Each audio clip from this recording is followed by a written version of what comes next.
Forces of the armed ethnic group, the Karen National Union, the KNU, claim to have captured an outpost belonging to the Burmese army close to the Thailand border with Myanmar. Witnesses in Thailand said heavy fighting had erupted before sunrise. Karen National Union, KNU forces, had reportedly burnt down the army outpost. I got the latest from our Southeast Asia correspondent, Jonathan Head. Well, there's no denying what happened because it was very visible from the Thai side. That post was very isolated. It was cut off from the rest of the Myanmar army. And in fact, the soldiers there had begun to depend on Thai soldiers to leave them food. They didn't even have enough food, so they were very vulnerable.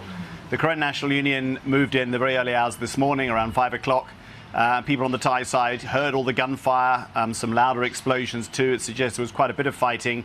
And then saw the various huts that have been put there by the Burmese to accommodate their soldiers being set on fire. The Thai side's confirmed that's what's happened.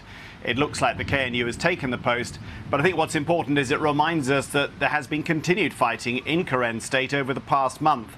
Often the Myanmar military who are defending what the Karen National Union say are encroachments. They believe the army has essentially expanded its footprint under the cover of a 9-year-old ceasefire, and is trying to hold on to that. And the Myanmar military has been using air power, including ground attack aircraft. It's been bombing villages from the air. It's been using artillery as well, with thousands of people displaced. So this is an ongoing conflict, and it's linked into the larger conflict in Myanmar because the Karen National Union has been the strongest supporter among the ethnic armies, the various ethnic armies in Myanmar, of the civilian opposition. It's sheltering, we think, maybe 2,000 people who fled from the cities. So when the Myanmar military goes after them, they have that in mind as well.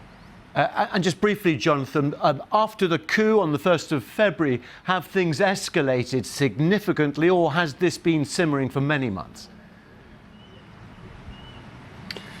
Well, now this is tied into a broader conflict, Tim, and that's really what's happening, which is very problematic for the military because it's moved a lot of units into the cities to try and contain the opposition it's facing to its coup, but it does need them in these ethnic areas too.